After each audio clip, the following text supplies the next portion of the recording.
नोटबंदी बुलडोजर जो कुछ भी किया उन्होंने अपने उद्योगपतियों को लाभ पहुंचाने के लिए किया, देश की जनता को बर्बाद करने के लिए। नोटबंदी से देश की जीडीपी गिर गई। हमारे देश के पूर्व प्रधानमंत्री जी मनमोहन सिंह जी ने मना की। बेटी बचाओ बेटी पढ़ाओ बैठी हुई हैं, ओलंपिक जीत के आई थी, चाय पिलवाई थी इन बेटियों को, अब बेचारी भीख मांग रही है। हमारे साथ शोषण हुआ है नरेंद्र मोदी। तो एक वो षड्यंत्र था देश के साथ। आज देश भुखमरी पे डोल रहा है। आज हम अंडर इंडेक्स में क्या आते बताता है कोई क्या टीवी पे? आज हम भुखमरी के किस पायदान में? आज हमारे देश में शिक्षा का स्तर कितने निचले पायदान पे जा चुका कोई बताता है क्या? नरेंद्र मोदी जी देशभक्त नहीं है, नरेंद्र मोदी जी झूठे आदमी है।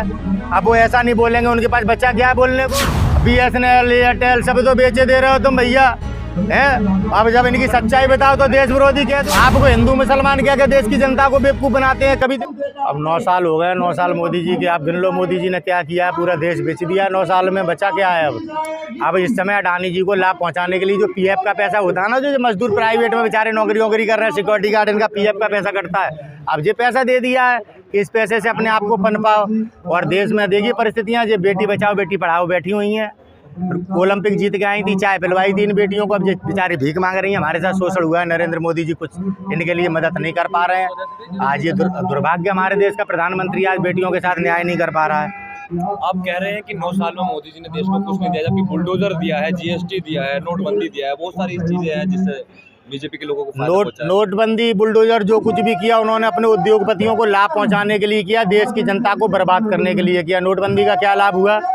नोटबंदी से देश की जीडीपी गिर गई। हमारे देश के पूर्व प्रधानमंत्री जी मनमोहन सिंह जी ने मना किया। देश का पूर्व गवर्नर, जिसे दुनिया के 10 गवर्नरों में गिना जाता है, उनने मना किया कि नोटबंदी आप मत करिए। लेकिन देश के प्रधानमंत्री को अपने उद्योगपतियों को लाभ पहुंचाना था, उनका कर्जे माफ करने थे। तो एक वो षड्यंत्र था देश के साथ। आज देश भुखमरी पे डोल रहा है। आज हम अंडर इंडेक्स में क्या आते बताता है कोई क्या टीवी पे? आज हम भुखमरी के किस पायदान में? आज हमारे देश में शिक्षा का स्तर कितने निचले पायदान पे जा चुका कोई बताता है क्या? नहीं बताएगा। 9 साल हो।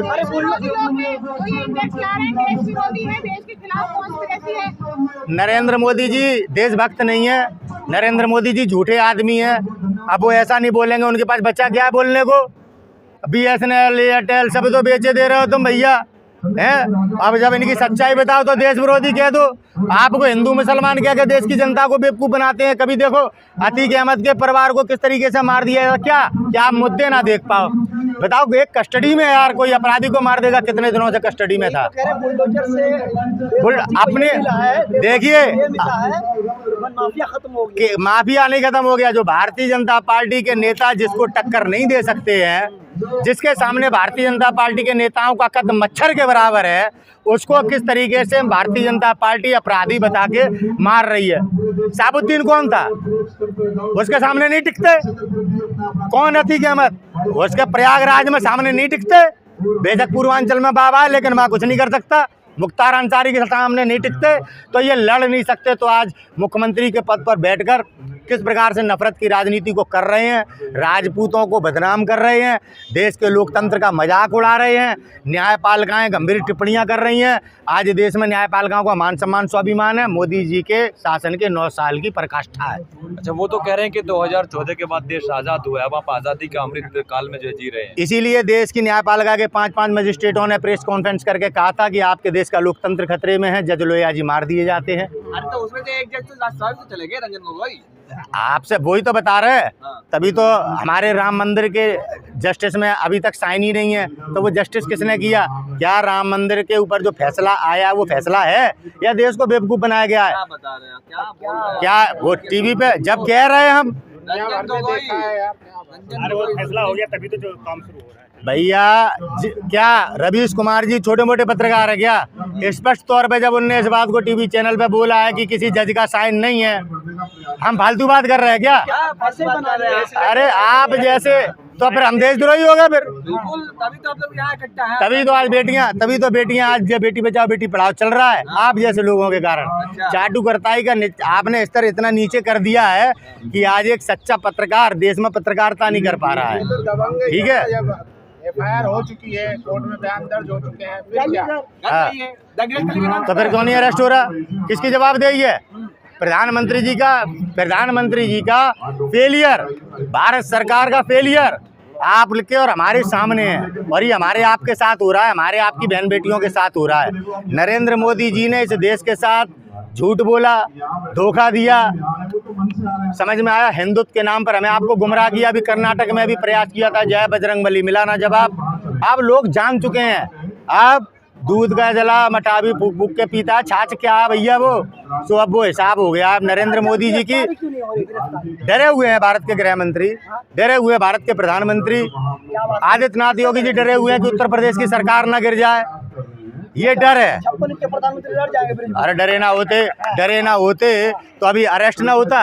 वैसे आपने तुरंत हाल आप अरेस्ट कर लेते हैं। आप साजिशता को ढूंढना बेवकूफ़ बना रहे हैं।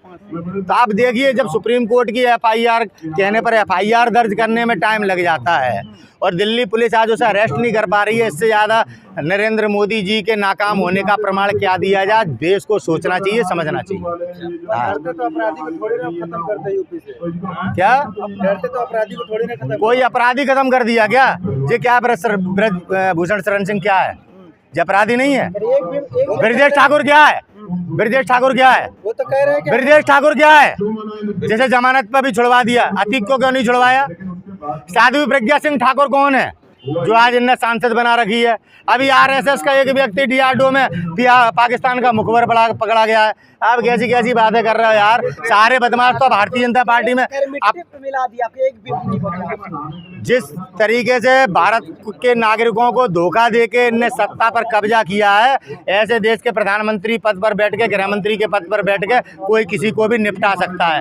आज अगर मुझे गृह मंत्री बना दिया जाए तो मैं भी इन लोगों को निपटाने में 24 घंटे नहीं लूँगा। इनने थोड़ा समय तो भी लिया है। तो ये शक्ति का दुरुपयोग किया जा रहा है। तो आप इसको आप न्याय व्यवस्था के साथ नहीं जोड़ सकते। ये धर्म नहीं है। करनी सेना उतर आई है ब्रजभूषण के बचाव में पूरी तरीके से ही सीट मिला देगी। कोई बात नहीं, करनी सेना का तो आप जानते हो दलाली का काम है। कभी पिक्चर को लेके दलाली करते हैं। राजपूतों के को किस प्रकार से बदनाम किया है। यही गोगामणि आनंदपाल की हत्या करवाने में भी तो षड्यंत्रकारी रहा है। तो ये क्या है, जहाँ से इसको पैसा मिलता है। ये खुद ED और CBI के दबाव में। आज बताओ, बेटियों को न्याय ये तो नहीं बोला ना। अगर राजपूत होता, राजस्थान का महाराणा प्रताप की विचारधारा से होता तो बेटियों के न्याय की बात करता, अपराधी को नहीं बचाता। समाज के नाम पर दलाल निकला सुखदेव सिंह गोगामणि। हम भी तो राजपूत हैं। बेटियों को न्याय दिलाना चाहिए, अपराधी के साथ खड़ा होना चाहिए। कर्नाटक में चुनाव हारती क्या है गोगामणि के पास सबूत? किसने बलात्कार नहीं किया? गोगामणि जांच क्यों नहीं करवाता? ऐसा अरेस्ट क्यों नहीं करवाता कि पहले आप कस्टडी में जाइए, अपने खिलाफ जांच होने दीजिए। क्या गोगामणि को जांच पे भरोसा नहीं है? बेटियां कह रही हैं नार्को टेस्ट करवाओ। गोगामणि ने चूड़ियां पहन ली क्या? राजपूत होके अपराधियों का साथ दे रहा है और करनी सेना का नाम और लेता, माँ करनी का नाम लेके। इनसे बड़े कमजोर और दरिद्र हमने राजपूत कभी नहीं देखे। हमारे समाज को आप इनका नाम लेके बदनाम ना करें। जी अकेले राजपूत नहीं, गोगामणि जैसे 56 राजपूत घूम रहे हैं यार। गली गली में गोगामणि है, समझ गए? इसने हमारे राजपूताने को इन निचली परिस्थितियों में ला दिया। अच्छा ये बताइए कि ब्रजभूषण क्यों कह रहे हैं कि क्या मैंने रोटी खाई थी? अरे तो यार वो फालतू की बात कर रहा है, तो हम क्या करें? खाए नहीं खाए, हम देखने जा रहे हैं। तू रोटी खा रहा है, जांच करा ना। इल्जाम लगा रहे हैं आसाराम बापू खाते थे ना सोना चांदी च्यवनप्राश। जाकर जांच में आ जाएगा। शिलाजीत खाता है कि कोकीन खाता है, किसमें के पीता है। जांच तभी तो नहीं करा रहा है। जांच तभी तो नहीं करा रहा है। नार्को टेस्ट कराएगा, अपने आप ही बोल देगा सब। समझ में आया? क्यों जांच से भाग रहा है? सफाइयाँ दे रहा खड़े होकर, मैंने कुश्ती के लिए। तूने कुछ नहीं किया। तू कुश्ती के पद पे बैठ के तूने खिलाड़ियों का शोषण किया। ये तो वो खिलाड़ी हैं जो जनता के सामने आकर अपने शोषण के खिलाफ बोल पा रही हैं और न जाने कितनी चुप बैठी हैं। ऐसी बेटियों से भी कहूँगा आप आ जाओ मैदान में। अपने सम्मान के लिए लड़ना ही सबसे बड़ी लड़ाई है। जितनी बेटियों के साथ इस के अध्यक्ष में रहते शोषण हुआ है, इसके 50 स्कूल हैं, वहाँ पे भी बेटियों के साथ शोषण हुए हैं। सबको निकल के बाहर आना चाहिए। अगर माँ बाप कमजोर है तो छोड़ दो घर। इज्जत से बढ़ के कुछ नहीं है। ब्रजभूषण कह रहेगा कि तुम धरना प्रदर्शन करने की क्या जरूरत है, जांच करा लो। अगर हमारे अंदर गलती होगी तो हम फांसी पे लटका देना। ब्रजभूषण बेतुके की बातें कर रहे हैं। बेटियों ने पहले सभी प्रकार के प्रयास किए। इससे पहले आई थी, बैठी थी, क्या हुआ? रिपोर्ट तक नहीं हुई। बड़े तरीके से आपको गुमराह करने का प्रयास किया जा रहा है। हमें आपस में लड़ाने के लिए काम कर रहे हैं। है मेरा कि कर्नाटक में जैसे ही इन्होंने हार का सामना किया है, वहाँ के DGP को CBI का डायरेक्टर बना दिया। तो आपको लगता है कि वहाँ के कांग्रेस के नेताओं को प्रताड़ित करने के लिए उसको CBI का डायरेक्टर बनाया गया? अब देखिए, राजनीति है। नरेंद्र मोदी जी CBI और ED के माध्यम से देश के नेताओं पर दबाव बनाते चले आ रहे हैं, लेकिन अब देश दबाव में नहीं आने वाला है। देश दबाव में नहीं आने वाला। ईडी का डायरेक्टर तो बदलना पड़ेगा, सुप्रीम कोर्ट पीछे है, वरना संजय मिश्रा को काफी दिन से बनाए हुए हैं, लोगों को प्रताड़ित कर रहे थे। क्या लगता है कर्नाटक का रुझान जो रिजल्ट आया है वो देश में बदलाव लाएगा? पूरा बदलाव लाएगा। ये मध्य प्रदेश भी हारने वाले हैं, राजस्थान भी हारेंगे, अच्छा, पक्का है। कह रहे मोदी जी अभी मोदी जी है। कुछ नहीं, मोदी जी हैं। मोदी जी अभी ईवीएम के माध्यम से जिस प्रकार से जो बेईमानी करने का चक्रव्यूह उसको अभी दे रहे हैं, ये प्रदान कर रहे हैं। अमित विका जगत कह रही है कि क्या आप ठीक हो गया? नहीं, अभी भी बेईमानी है। आप देखो, वो गोरखपुर में बाबा आदित्यनाथ योगी की सीट पे 3 लाख वोट पड़े हुए थे, 4 लाख वोट निकले, 4.5 लाख 1.5 लाख वोट कहाँ से आ गया ईवीएम में? कहाँ से आ गया? इसी तरीके से सरकारें बनाई गई हैं। अखिलेश यादव कह रहे हैं, आप कह रहे बात क्या है? अखिलेश यादव का छोटा आदमी है क्या? अरे हार नहीं पा रहे। ठीक है, शुक्रिया। सबूतों के साथ कह रहे हैं, वोट कहाँ से निकले? जन से बोल रहा है। अच्छा।